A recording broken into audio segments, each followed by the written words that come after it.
vamos agora começar, então, o primeiro livro dos Salmos, ou seja, aquele livro que vai até o Salmo 41, até o primeiro Amém que nós encontramos. Esse primeiro livro, naquela comparação que nós fizemos, pode ser colocado na madrugada. E nós vamos fazer a exegese, o comentário destes 4 salmos: 8, 21, 28 e 39. Eu tinha pedido que vocês lessem de ontem para hoje. Se lembram, né? A gente está agora aqui na madrugada, esperando o dia amanhecer, na expectativa que a luz venha ao nosso encontro.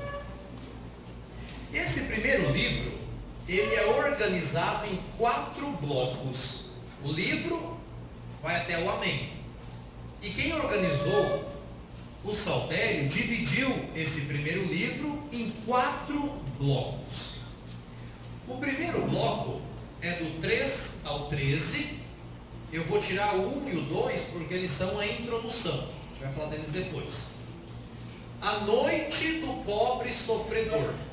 E desse primeiro bloco de alguém que está sofrendo, a gente vai ver o Salmo 8.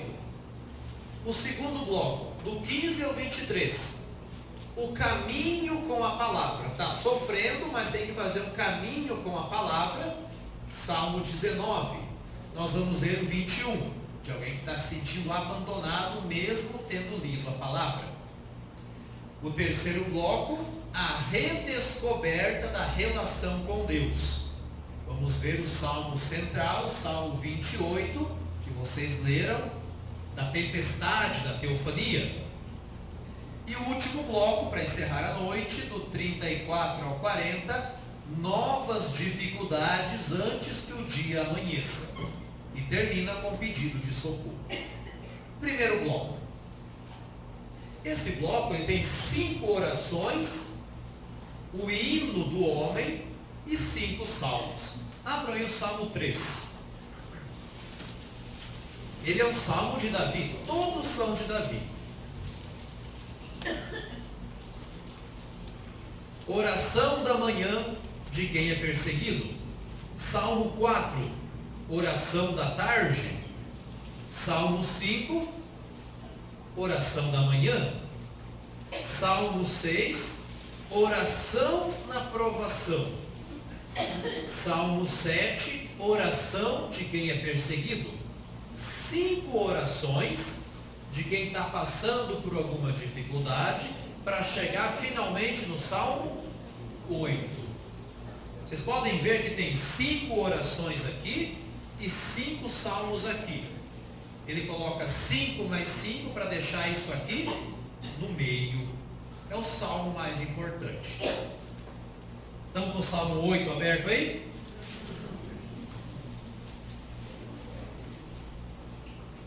O versículo 2 e o versículo 10 são iguais. Perceberam isso? O começo e o fim é igual.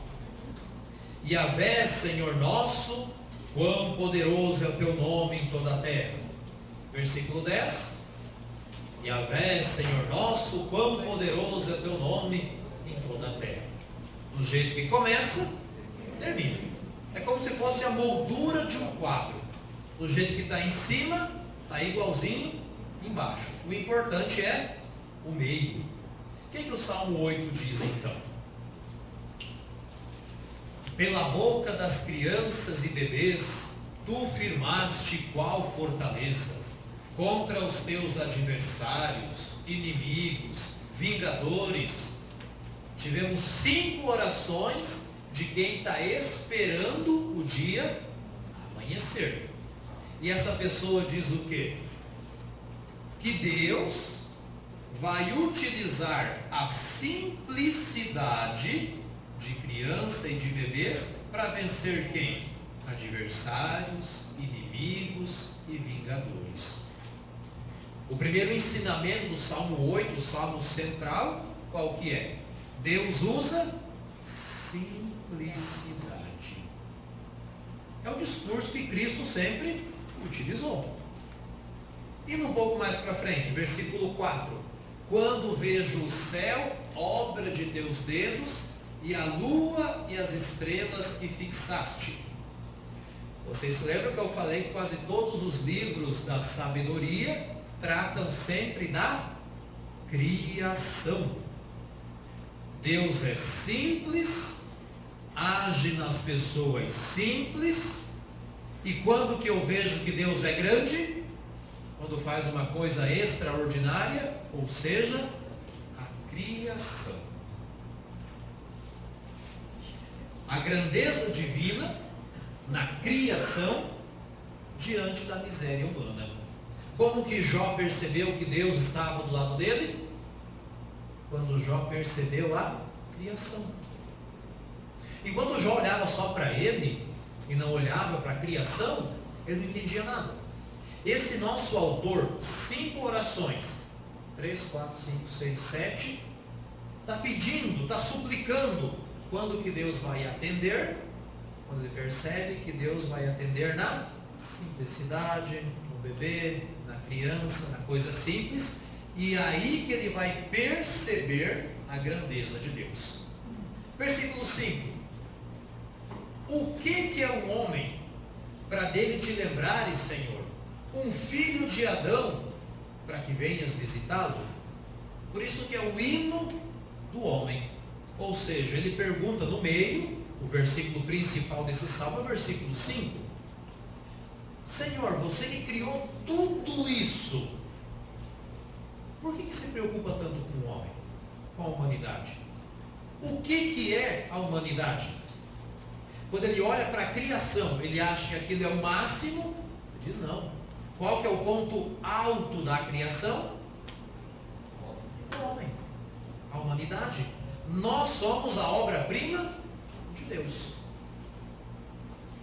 O que é a humanidade? Os filhos de Adão, para que venham visitá-lo.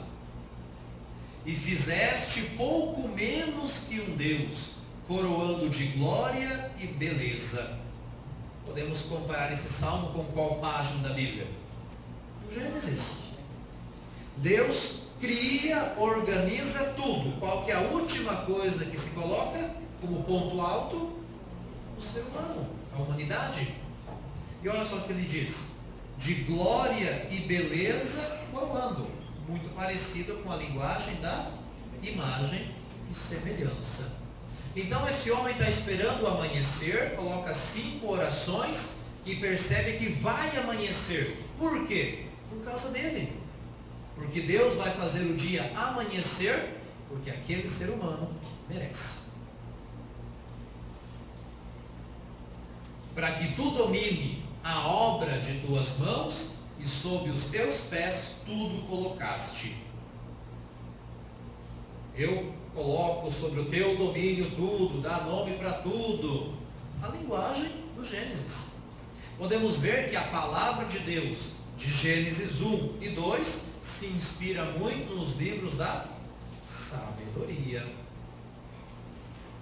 Esse é o Salmo 8, como mensagem principal. Depois vem o Salmo 9, que tem essa divisão 9 e 10. Nós temos os ímpios que sofrem. Olha só o versículo 25, ou também versículo 4, porque tem aquela divisão. O homem percebe que o dia vai amanhecer para ele, mas ele continua sofrendo. Versículo 25, encontraram? Sim. É 25 ou 4, porque é da segunda parte do Salmo. O ímpio é soberbo, jamais investiga. Deus não existe, é tudo o que ele pensa. Quem é ímpio não valoriza a criação.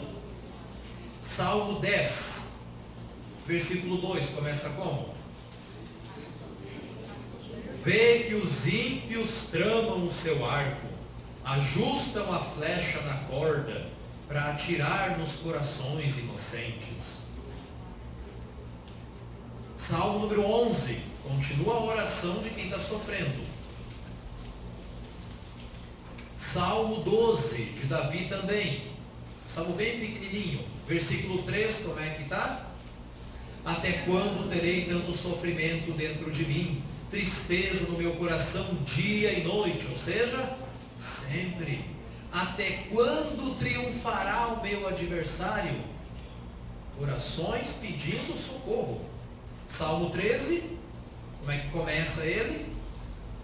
Diz o insensato em seu coração: Deus não existe. Quem não reconhece a criação e a sabedoria, não consegue ver o amanhecer.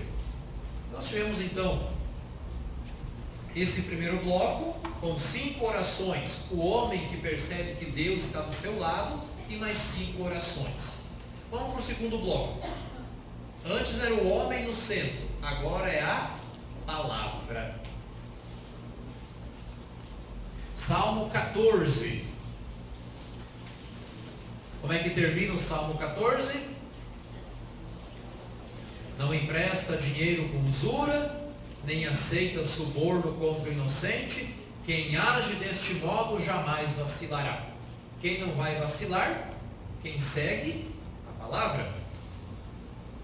Como é que termina o Salmo 15? Versículo 11. Ensina-me o caminho da vida. Qual que é o caminho da vida? A tua palavra é luz para os meus passos. Salmo 16, versículo 4. Eu observei a palavra dos teus lábios, no caminho prescrito, mantendo os meus passos, meus pés não vacilaram. Todos os salmos que estão falando da palavra. Vai amanhecer o dia. Se você está sofrendo e não consegue ver Deus na criação, você vai ver a presença de Deus aonde? Na palavra. O Salmo 17, bem longo. 23, o versículo. Seus julgamentos estão na minha frente, jamais apartai de mim os seus decretos. Versículo 31. Deus é perfeito em seu caminho, a palavra de Yahvé é provada e comprovada. Salmo 18 é o centro, aonde temos o hino da palavra, da lei. Antes era o hino do homem. Depois disso, nós vamos agora para o nosso salmo de número 21. Mas tem gente que pediu, Deus apareceu. Você, homem, é o centro da criação. Continua no sofrimento. A palavra vai iluminar teus passos. Hino da palavra. Mas tem gente que continua sofrendo. Vamos ver o Salmo 21 de alguém que ainda está sofrendo. É um salmo dividido em algumas partes. Começa lamentando as desgraças, louva a Deus que está do seu lado e termina com esperança. Olha o caminho que esse salmo faz. Desce e sobe. Então, salmo de número 21. O justo abandonado. Primeira parte, no meio das angústias. Eu fui lançado a ti ao sair das entranhas. Tu és o meu Deus desde o ventre materno. Não fiques longe de mim, pois a angústia está perto e não há quem me socorra. Alguém que tem uma história com Deus e pede que Deus não o abandone. Depois surgem muitos inimigos, ou seja, os animais simbolizam estes inimigos. Versículo 14. Escancararam a sua boca contra mim. O que sai da boca? A palavra. Ou seja, me insultaram, falaram mal de mim, como o leão que dilacera e ruge. Dizem que uma palavra pode doer muito mais que um tapa. Como aquele... Vamos tentar fazer então a leitura literal. Eu falei para vocês. Quem que está rezando isso? Alguém que foi caluniado. Quando que Cristo pode rezar isso daqui? Se é Deus, desce da cruz. Quando que a igreja pode rezar isso? Na quaresma? Tempo de conversão? Quando que eu posso rezar isso? Depende da experiência de fé de cada um. Segunda parte, chegou no fundo do poço. Agora ele lembra a ação de Deus. Lembrar a criação, lembrar a palavra, lembrar o que Deus já fez para ajudar. Ele não desprezou, nem desdenhou a pobreza do pobre, não ocultou a sua face. Quando o pobre gritou, ele ouviu. De ti vem o meu louvor na grande assembleia. Cumprirei os meus votos na frente daqueles que o temem. Lembrar significa reconhecer, se aproximar. Está numa dificuldade, não vê a luz do fim do túnel, lembra o que Deus já te fez. Aquele que fez aquilo no passado, há de fazer no futuro. E a terceira parte, morte e vida. Só diante dele todos os poderosos da terra se prostrarão. Olhando para frente, o dia vai amanhecer. Perante ele se curvarão os que descem ao pó. Quem que desce ao pó? Os mortos. Foram para o Sheol. És pó e ao pó voltarás. Sua descendência o servirá. A geração que virá, contando a sua justiça ao povo que vai nascer, ele realizou isso. Pode ser que essa pessoa que está rezando não teve essa graça, mas quem virá há de ter. Eu posso plantar hoje muitos frutos na comunidade e quem sabe não colher esses frutos, mas olhando para o futuro, para o dia que vai amanhecer, alguém há de colher. Ah, mas eu não vou ajudar para construir tal coisa, eu já estou com uns 80 anos, vou morrer logo. Para quê? Que se acaso alguém pensasse isso, nunca teria plantado uma castanheira, por exemplo. Porque se nós pensamos só hoje, não olhamos para frente, somos egoístas. Temos que pensar também naqueles que virão. Então, o segundo bloco que fala da lei, a palavra aparece, mas tem o justo abandonado que ainda reclama, mas se lembra do que Deus fez. Terceiro bloco, do 24 ao 33. Deus e o povo. Abram aí o 24. Tudo um pouco mais para frente. Sempre salmos de Davi.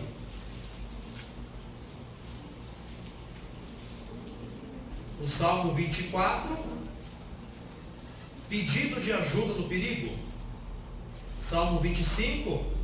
Pedido de ajuda de um inocente. O versículo 11 do Salmo 25.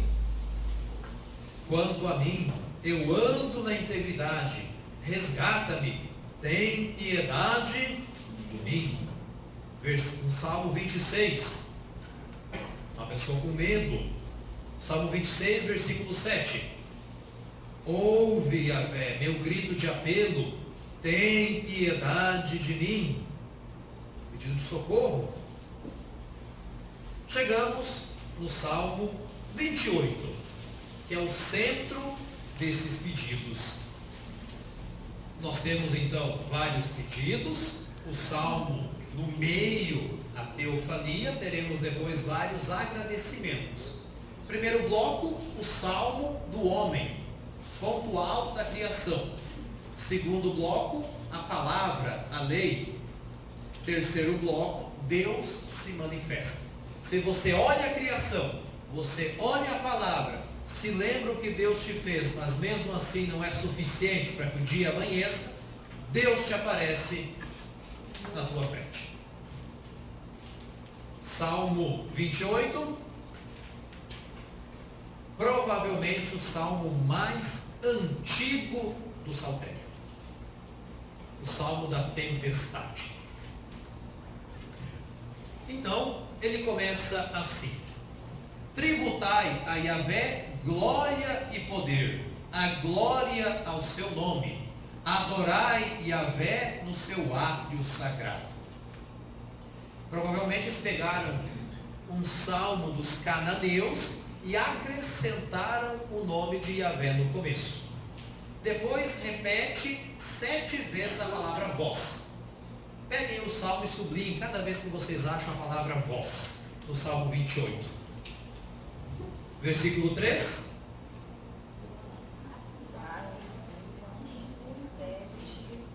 O 3 diz o quê? A voz de Yahvé sobre as águas.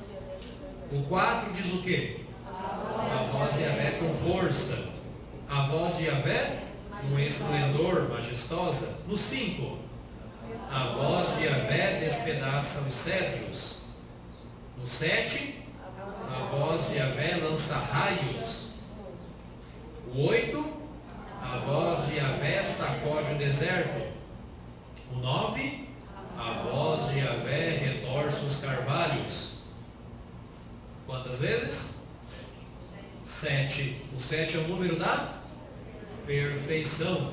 A voz de Deus, a palavra de Deus faz tudo isso. Quem que é a palavra de Deus? Cristo. Ou seja, uma leitura cristológica. Mas este salmo bem antigo coloca todo o poder de Deus na voz. Ou seja, quando Deus está presente, algo inimaginável acontece. Talvez um salmista, na sua angústia, no seu sofrimento, vê uma catástrofe. Algo inimaginável. Árvores caindo, a tempestade vindo, raios, chuva. Ele percebe o quê? A criação e o ser humano perto de Deus, desse tamanho. A mãe natureza reclama as catástrofes naturais que o ser humano está realizando. Um homem bíblico diria que Deus está interferindo. Então, eu vejo Deus na criação, vejo Deus na palavra, vejo Deus na minha história e vejo Deus até numa tempestade, quando Ele intervém. No seu templo tudo grita glória, e Yahvé está sentado sobre o dilúvio. No templo tornou-se rei para sempre, dá força ao povo e abençoa o povo com a paz. Ou seja, Deus domina o dilúvio, nunca mais vai acontecer. Deus é rei do universo, dá força para o povo superar a dificuldade, chegar no amanhecer e abençoa o povo com a sua paz. Tem um ditado que diz, né? Depois da tempestade vem o quê? A bonança. Deus se manifesta e eu percebo tudo isso, que Ele é superior a tudo isso. Depois, continuando, nós temos vários salmos de agradecimento. Depois desse salmo 28, o salmo 29 começa como? Salmo de Davi também. Eu te exalto, Yahvé. Agradece. Salmo 30. Eu me abrigo em ti, nunca fiquei envergonhado. O Salmo 31. Feliz aquele cuja ofensa é absolvida. Só agradecimento. Salmo 32. Ó justos, exultai em Yahvé. Salmo 33. Louvem o Senhor em todo o tempo. Depois que ele percebe que Deus se manifestou, ele agradece. Viu? Tudo é bem organizado. Então o primeiro livro está preparando o amanhecer. Só que Deus se manifesta no homem, Deus se manifesta na palavra, Deus é superior à criação, só que mesmo assim, depois de agradecer, o homem continua pedindo socorro. Meu Deus do céu! Davi gostava de pedir ajuda. Vamos ver o que ele pediu de ajuda então. O Salmo 34 é uma súplica. A prece de um justo perseguido. Vai ter 2 salmos de meditação, 35 e 36. O 37, prece na angústia. Vai ter 2 salmos de meditação, 38 e 39. E chegamos no Salmo 40. Mais um momento onde Davi pede socorro. que nós tínhamos como salmo para ler o 39. Vamos ver um desses pedidos de socorro.